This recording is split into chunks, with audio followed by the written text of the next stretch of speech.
Kembali lagi di Ruang Keluarga dan Keluarga Indonesia, kita masih membahas topik tentang menangani anak susah fokus. Untuk keluarga Indonesia di rumah yang punya pertanyaan seputar topik ini, kami tunggu Anda di 021 2903 2644 atau via Twitter di @taya_tv. Jangan lupa dikasih hashtag Ruang Keluarga. Dan sekarang kita lanjutkan perbincangan masih dengan psikolog Mbak Yulita Rosaria Silalahi, MC, psikolog dari Rumah Sakit Gera Kedoya, Jakarta. Mbak Yulita, sekarang orang tua dan guru yang mengeluhkan anak susah fokus, kemudian jumlahnya kayak semakin banyak, dan kemudian banyak kali yang baru susah fokus udah langsung mengaitkan dengan aduh kayaknya hiperaktif deh karena sering bergerak, kemudian pindah dari satu aktivitas ke aktivitas lain langsung dibilang oh anaknya hiperaktif. Sebetulnya sama nggak sih antara susah fokus dengan hiperaktif? Anak yang susah fokus sebenarnya belum tentu harus hiperaktif sih. Oke. Ada yang susah fokus, memang susah fokus saja, tapi belum tentu dia hiperaktif. Gitu. Jadi tidak bisa disamakan seperti itu. Nah, yang membedakan apa anak susah fokus saja dengan hiperaktif? Biasanya ketika dia susah fokus dan juga ada hiperaktif, biasanya berikutnya bisa mengarah lebih ke arah diagnosa yang lebih dalam, seperti yang biasa dikenal dengan ADHD seperti itu. Oke. Nah, pembedaan anak ADHD dengan susah fokus, perilakunya apa yang bisa kita? Kalau anak yang susah fokus, apalagi pada usia anak-anak ya, biasanya itu lebih hanya pada situasional saja. Nah, jadi contohnya mungkin gimana? dia hanya tidak fokus di sekolah, tapi di rumah bisa fokus. Atau kita kan suka dengar kalau misalnya lagi les bisa kok fokus, tapi kalau di sekolah kok nggak bisa, begitu.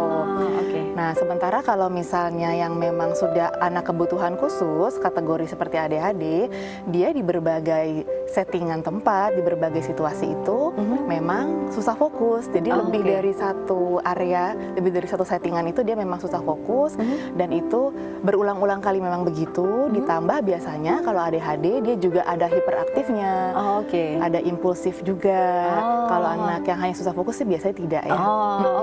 Mbak, sudah ada penelpon yang mau bergabung, kita sapa dulu ya. Halo, Ruang Keluarga.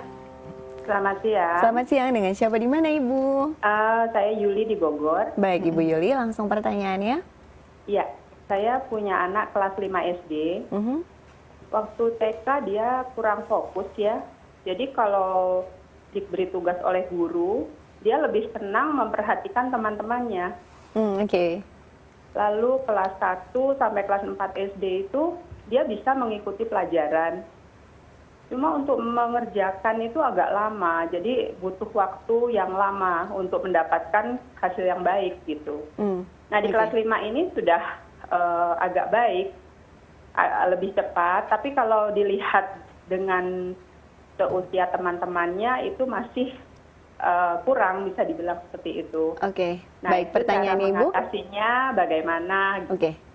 Baik, Mbak Yulita mungkin ada pertanyaan untuk Ibu Yuli? Anak ini berarti sekarang umurnya berapa Ibu? 11 tahun. 12? 11. Oh, 11 tahun. Ada pertanyaan lain Mbak? Itu cukup. Oh cukup, baik, terima kasih Ibu atas partisipasinya di Ruang Keluarga. Gimana Mbak, 11 tahun waktu kecil susah fokus, setelah kelas 4 SD bisa kelas 5 sepertinya baik tetapi masih belum optimal. Nah, cara mengoptimalkannya apa yang bisa dilakukan? Sebenarnya kalau memang sebagai orang tua gitu ya, atau bisa kita bilang orang awam gitu ya, memang benar seperti Ibu tadi, dia sudah membandingkan dengan teman-teman seusia anaknya gitu ya. Nah kalau memang misalnya si Ibu merasa dengan melihat teman-teman sebaya anaknya itu dia jauh perbedaannya, memang ada baiknya dikonsultasikan ke profesional.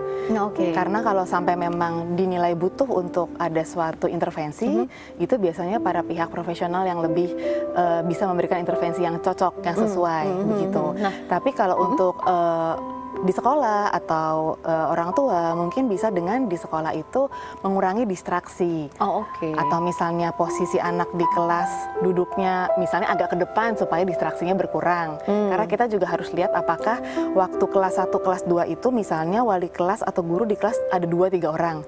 Sehingga yang membimbing lebih banyak. Atau jumlah murid bertambah nggak ke kelas 5 dan gurunya misalnya cuma 1 orang.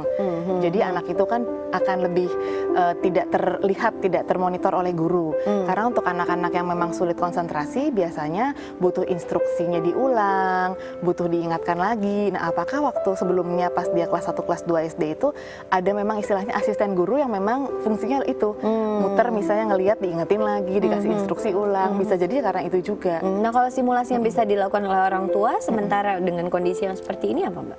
Kalau ke orang tuh, kalau ibunya merasa memang sudah khawatir, pertama yang membawa ke profesional. Kalau di rumah mungkin tugas-tugas itu kalau itu terlalu besar dipecah-pecah menjadi lebih kecil. Oh, oke. Gitu. Jadi dia nggak melihatnya, aduh banyak banget nih, gitu langsung ya. dia ini ya kewalahan sepertinya gitu.